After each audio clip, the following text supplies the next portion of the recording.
please like, subscribe, and comment. What the heck happened?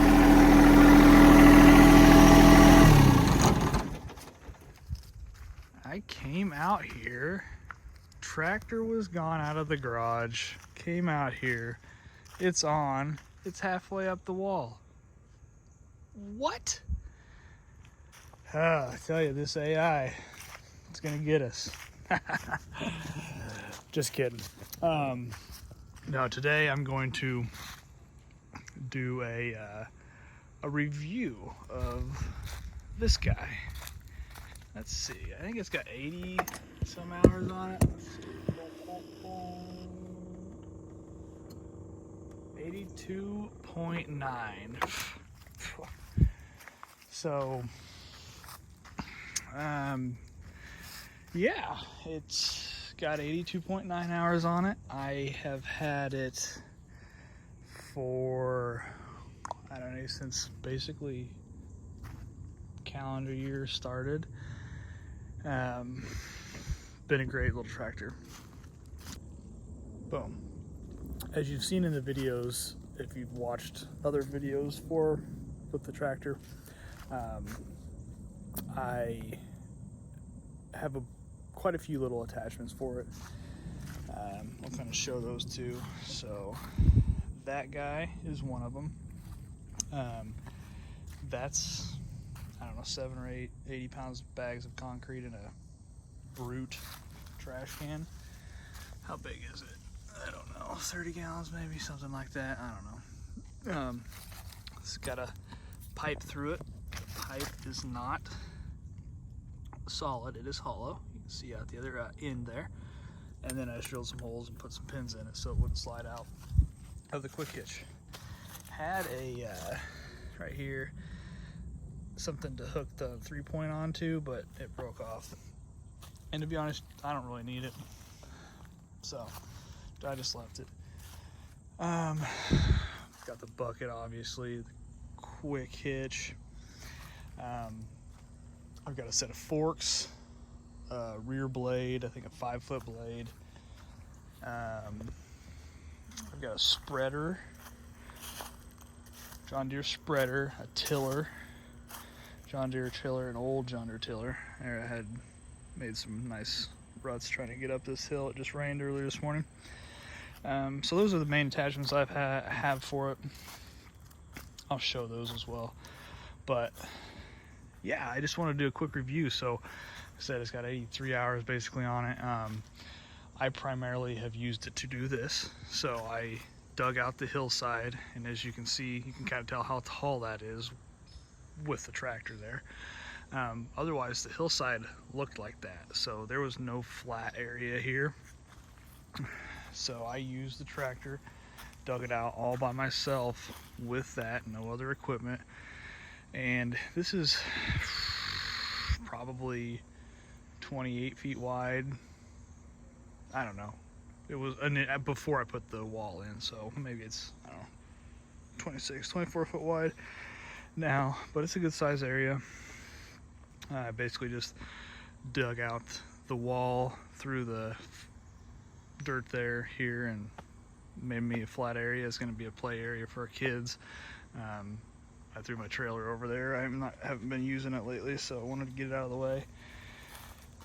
But yeah, so I have basically no complaints so far to this tractor. The only complaint that I have is, well, maybe 2, and it's no fault of the tractor, it just is what it is.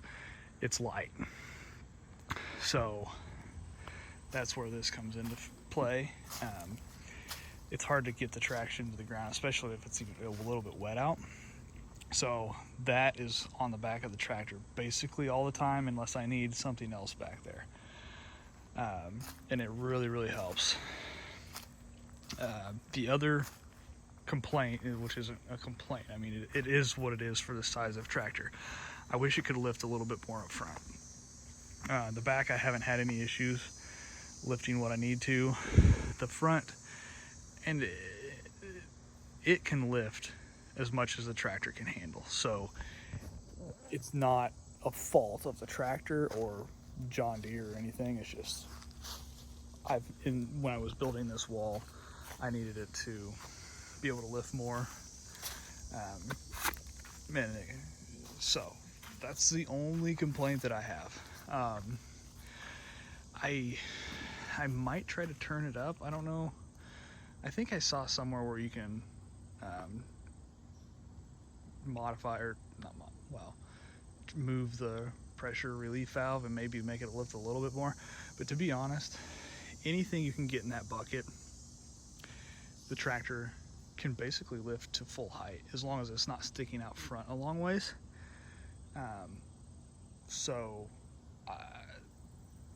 That being said, it's awesome. I love how the size of it. So we have just 2.5 acres here. A big portion of it is hill, so that's not usable. Wanted to make some of it usable, which is what I did here. So I don't need a huge tractor. This is great. It's easy to store. I think it's like 4 feet wide basically on the dot. So it's super easy to store. It's light. It can lift itself. I don't know. But I can pull the trailer around with it. That trailer's a little bit too big for it. I had a incident. Pardon me. That trailer with really anything on it is probably too much for the tractor. It can pull it fine, but if you go down a hill, the trailer pushes the tractor, or tries to. So, the tractor, I think, bone stock tractor itself is 1,800 pounds maybe? I don't know.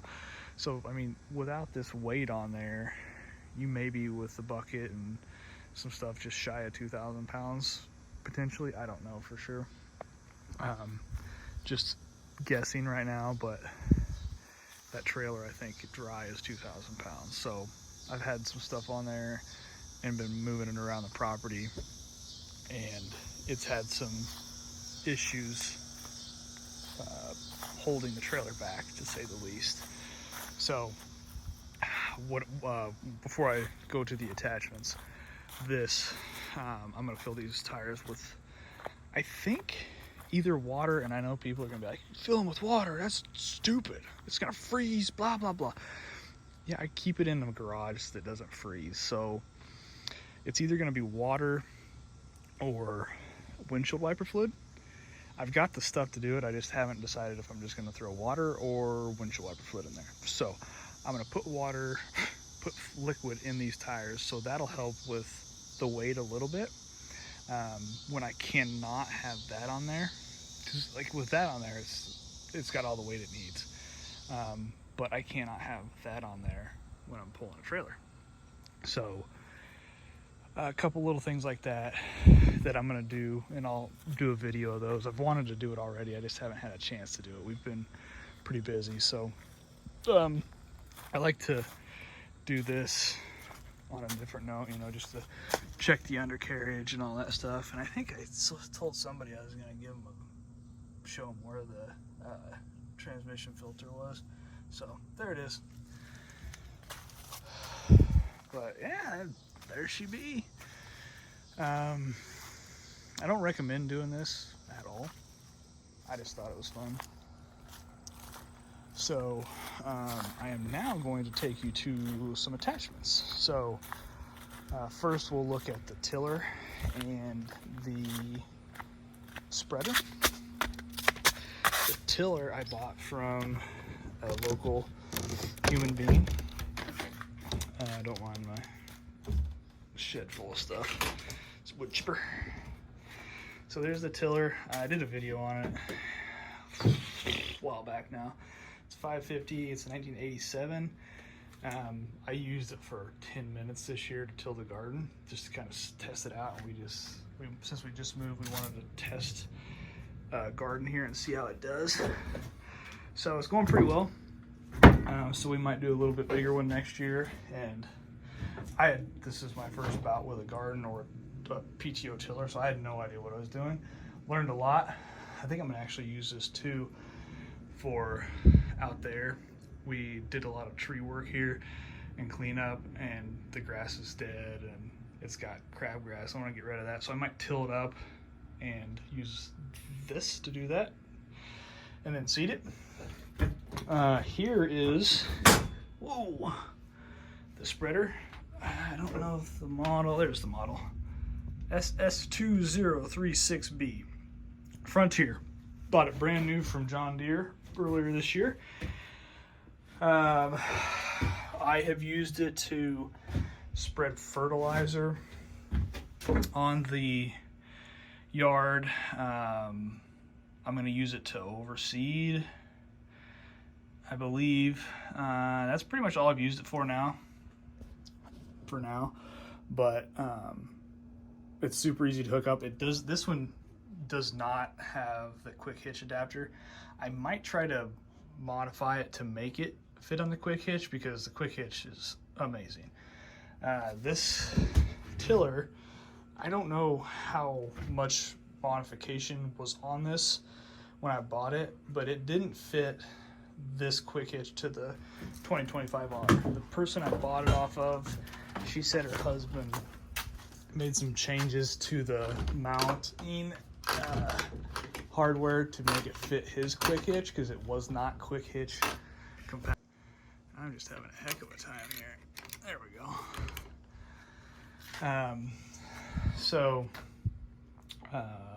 Yeah, I had to move those mounting brackets and then take a couple of those supports off, which you should be able to see in a video that I posted a while back. Excellent. All right, so I've kind of got my attachments spread all over because I don't have a shed where I can throw everything into. That's on the list of things to look at getting. So here's the rear blade, 5-foot rear blade that I bought with the tractor. So the blade and the bucket came with the tractor.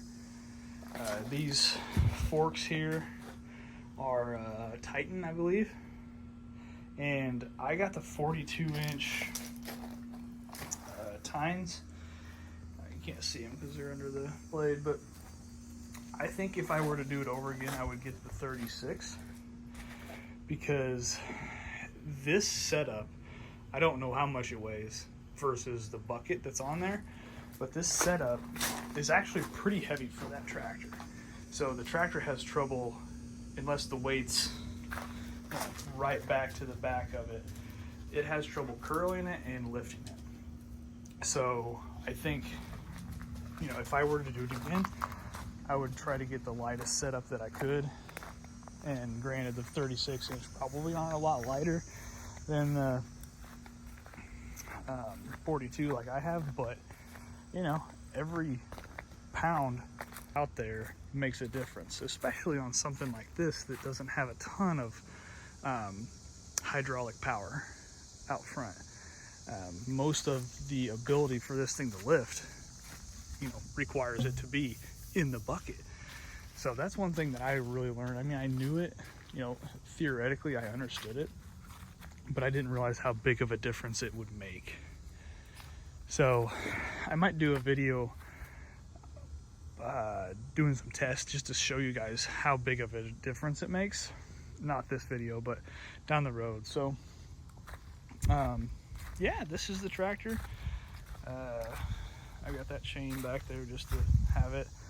I threw it on there one day, I was using it, didn't have anywhere to put it, so put it back there. But yeah, I think the next thing I do with this will be, as I mentioned earlier, the liquid in the tires, fluid in the tires, and then probably an oil change. I'm not going to go past 100 hours, but I like to change it before 100, just because I used it and it's been used pretty hard since I had it. So yeah, that's it. Maybe try to drive it up that hill, I don't know. But anyways, hope you guys enjoy, and I'll catch you later.